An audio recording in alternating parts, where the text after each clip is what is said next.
1월 25일 월요일 큐티. 나는 세상의 빛이니. 요한복음 8장 12절로 20절.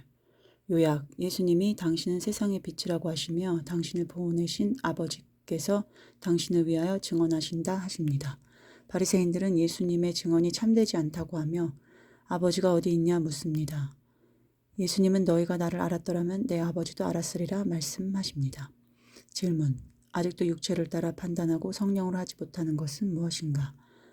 어제가 주일이었기에 예배를 드리기 전 아침을 차려 먹고 커피를 마실 때였습니다. 남편이 문득 떠올랐는지 부부 목자님 이야기를 하면서 들을 줄 모르시는 것 같다고 하였습니다. 남편은 자라면서 자기 말을 들어주는 사람이 없었다는 상처가 있습니다. 그래서 그런지 신혼 때도 싸우면서 늘 하는 말이 너는 들을 줄을 모른다, 내 말을 안 듣는다 였습니다. 그리고 남들에 대해서도 자주 하는 말이 들을 줄을 모른다입니다. 목장 예배 때 목자님이 새로 오신 전도사님이 우리 교회와 목사님에 감탄하셨다는 말씀을 하시니 목자님이 반가워하시며 서로 이야기를 주고받으셨는데 그때 아직 우리들 교회가 뭐가 특별한지 모르는 남편이 왠지 모를 소외감을 느꼈는지 뭐라고 한마디 했던 기억이 났습니다. 남편의 상처가 너무 안타깝기도 하였지만 저는 한편 목자님도 사람인데 남편이 속으로 목자님을 판단하고 있으면 그것을 느끼실 것 같아 걱정이 되었습니다. 남편이 목장에서 사랑받기를 바라는데 목자님도 사람인지라 남편이 이쁘게 안 보이면 어쩌나 하며 근심하는 마음이 들었습니다. 그래도 남편에겐 별말을 하지 않고 잠시 뒤 예배를 드렸습니다.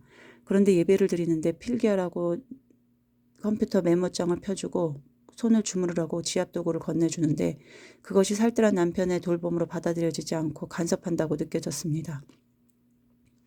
설교 전 특별 코너로 어떤 분이 연주를 하시자 남편이 전에 목사님이 왜 특송을 한다고 하셨지 하였습니다.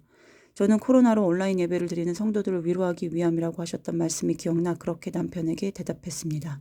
남편은 사실 찬양이라는 건 하나님께 드리는 것인데 하며 말을 꺼내자 저는 듣기 싫은 마음에 그 말을 가로채서 하나님께 드리는 거라고 했습니다. 그러자 남편은 기분이 확 나빴는지 화를 내며 자리를 박차고 나가버렸습니다.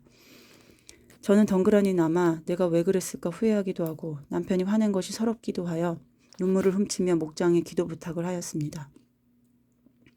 다행히 남편이 다시 들어와서 예배를 드렸는데 마침 설교 내용이 성령의 의견이었습니다. 성령의 의견이 아닌 사람의 의견을 가지고 남편과 언쟁하는 저에게 딱 하시는 말씀 같았습니다.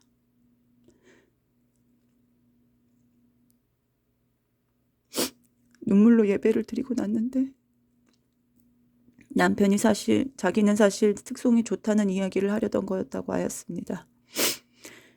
그래서 저는 바로 그랬구나, 제가 듣는 귀가 없었네요, 미안해요 하며 사과를 하였습니다.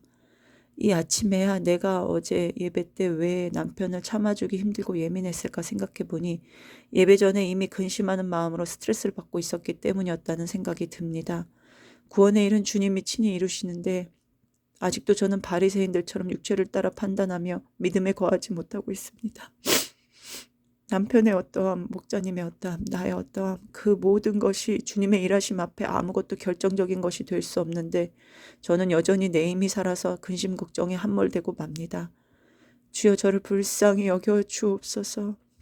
주여 믿음 없는 저를 용서하여 주시고 저에게 은혜를 베푸시고 우리 남편에게 은혜를 베풀어 주옵소서. 불쌍히 여겨 주옵소서.